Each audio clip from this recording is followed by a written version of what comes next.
remember when this movie came out, X-Men was easily one of the biggest names in comic books at the time. The animated series turned the super team into a household name. This is the first Marvel comic book movie that everyone knew and recognized as a comic book movie. Add to it, it actually looked pretty awesome. So at the time, people loved this movie. But now that we've literally had several dozen comic book movies, the mystique, pun intended, of this movie has worn down. Being the first isn't enough. Now Bryan Singer's X-Men must stand on its own as a movie. With that in mind, the end result is an overwhelming meh. The story is about Rogue, Anna Paquin, running away from home and stumbling into Wolverine, Hugh Jackman. Rogue and Wolverine are then attacked by Sabretooth, Tyler Mane, and saved by Cyclops, James Marsden, and Storm, Halle Berry, who take the two to Xavier's School for Gifted Youngsters, a school that specializes in teaching mutants. Meanwhile, the villainous Magneto, Ian McKellen, is making a machine that turns people into mutants. But what he doesn't know is that his machine doesn't work, and really just kills people. He plans to use it to turn all the world's leaders into mutants, and the X-Men have to stop him from killing them. I won't go so far as to say it's bad. Ian McKellen and Patrick Stewart are perfect picks for Magneto and Xavier respectively. Hugh Jackman looks nothing like Wolverine but makes it his own. Magneto's origin is told wonderfully, giving us one of the best comic book villains fully realized on the big screen. But then, if you spend any time at all looking at his plan, he looks like a complete moron. I can't imagine the effort it would take to build a mutant-creating machine, but apparently he can't take a fraction of that effort to ensure the machine works right. He also doesn't want to take the effort to power it, so kidnaps Rogue to make her power it.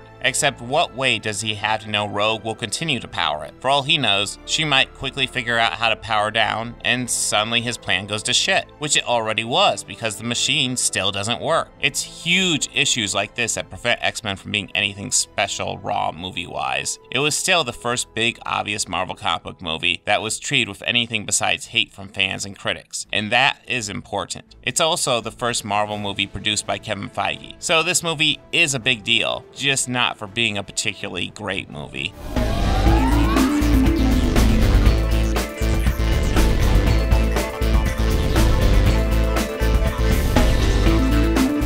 Hey, if you like this video, please make sure to hit that like button and go ahead and subscribe. That helps me out a lot. And if you really love this video, consider visiting my Patreon page.